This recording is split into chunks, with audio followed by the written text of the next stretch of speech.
ஒரு நாள் காலையில எங்க அப்பா நீ உசிப்புறாரு, டே ஆண்ட்ரூ எந்திரி, டே சாம் எந்திரி பண்றாங்க. 2 பேரும் எந்திரிக்கிறோம். எந்திரிச்சோன்னா டக்குன்னு பைபிளை திறந்துருவேன். பைபிளை திறந்து திருப்பி அது சங்கீதம் 3 படிக்கிறேன். ஆண்டவரே என்னை எதிர்க்கிறவர்கள் அநேகர், ஆனாலும் கர்த்தாவே நீர் என் கேடகம், நீர் என் மகிமை, நீங்க என்னோட தலையை உயர்த்த போறீங்க, நீங்க என்னோட தலையை உயர்த்த போறீங்க, நீங்க எனக்கு மகிமையை நீங்க நிக்க போறீங்கன்னு சொல்லிட்டு இருந்தேன். மதுரையில் இருக்கிற ஆரப்பாளையம் பஸ் ஸ்டாண்ட்ல ஒரு தேனி பஸ்ல என்னையும் என்னோட தம்பியையும் எங்க அப்பா முன்னாடி சீட்ல உட்கார வச்சுட்டு பின்னாடி அவர் உட்கார்ந்து இருக்காரு. எங்க பேக் எல்லாம் பக்கத்துல இருக்கு. திருப்பி அப்பாட்ட கேட்கிறேன், டாடி எங்க போறோம்? அப்பா சொல்றாரு, வாய் மூடிட்டு உட்கார்றா, சொன்னது மட்டும் கேளு பண்றாரு. வண்டி பறந்துச்சு. செக்கானோர்னா உசிலம்பட்டி, ஆண்டிப்பட்டில ஒரு வளைவு இருக்கு. அந்த பக்கத்துல பாத்தீங்கன்னா பெரிய குளம் ரோடு, மெயின் ரோட்ல ஒரு எம்ஜிஆர் சிலை இருக்கு. அங்க என்னைய என் தம்பி எங்க அப்பா, உங்க அம்மானை விட்டுட்டு போயிட்டா தம்பி, உங்களால பார்க்க முடியாதுன்னு சொல்லிட்டு நடு ரோட்ல எங்க அப்பா எங்களை விட்டுட்டு போயிட்டாரு. எங்க அப்பா அங்க கையை விட்டுட்டாருங்க. அங்கிட்ட எங்க சித்தப்பா சொல்றாரு, டே கவலைப்படாத தம்பி, உங்க அப்பா விட்டுட்டு போனா பரவாயில்ல, நான் உங்களை பாத்துக்கிறேன்னு சொல்லிட்டு அவர் எங்களை கூட்டிட்டு போக போறாரு. நானும் நம்புறேன், அம்மா நீங்க பெத்த அப்பானோட கையை விட்டுருச்சு, வளர்க்க போற சித்தப்பாங்களோட கையை பிடிக்க போறாரு.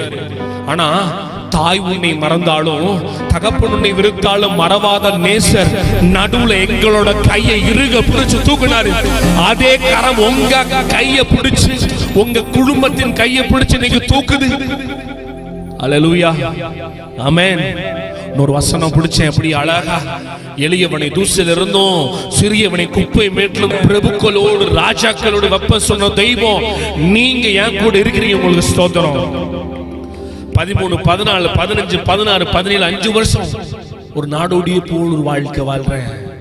ஆனா என்னை கண்டிக்கிறதுக்கு யாரும் இல்லப்பா தம்பி.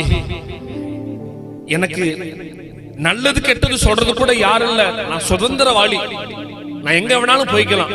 வெள்ளிக்கிழமை என் ஃப்ரெண்டு வீட்டுக்கு போவேன், வெள்ளி சனி ஞாயிறு திங்கக்கிழமை காலையில இருந்து அவங்க வீட்டுல இருந்து ஸ்கூலுக்கு போவேன்.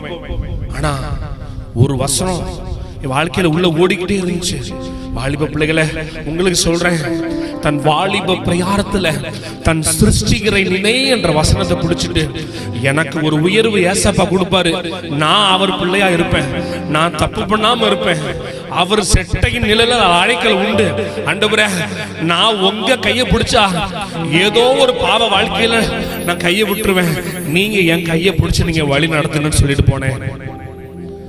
எந்த சித்தப்பா நான் வளர்க்கிறேன்னு சொல்லி கூட்டிட்டு போனாரோ 17 வயசு ஆயிடுச்சு. ஒரு நாள் காலையில ஒரு 8:30 மணி கூப்பிடுறாரு வீட்டுக்குள்ள, ஏய் வா பண்றாரு. அஞ்சு போனேன், சித்தப்பா சொல்லுங்க. கேக்குறாரு, என்னடா படிச்சிருக்க? நான் 10th முடிச்சிருக்கேன் சித்தப்பா, 12th ரிசல்ட் வர்றதுக்காக வெயிட் பண்ணிக்கிட்டு இருக்கேன். அடுத்து என்ன பண்ண போற? சித்தப்பா அடுத்து என்ன நீங்க இருக்கீங்க?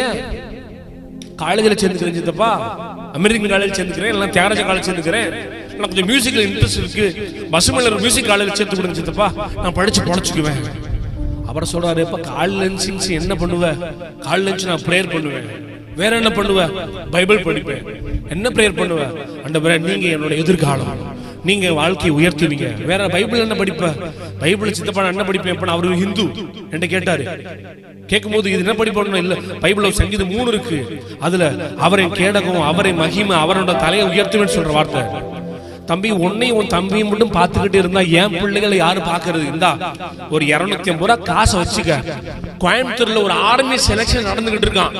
நீ போயிட்டு காலையில முழங்கால் போட்டு என்னென்னத்தையோ பண்ற, கையை தூக்குற, என்ன பண்றப்பா, உன் ஜோலி நீ பாத்துக்கோன்னு சொல்லிட்டு சொல்றாரு. நான் சொல்லி சித்தப்பா ஆர்மி செலக்ஷன் போய் ஆர்மி ட்ரெஸ் போட்டு ஆர்மிக்குள்ள போகணும், அதெல்லாம் பெரிய ப்ராசஸ்.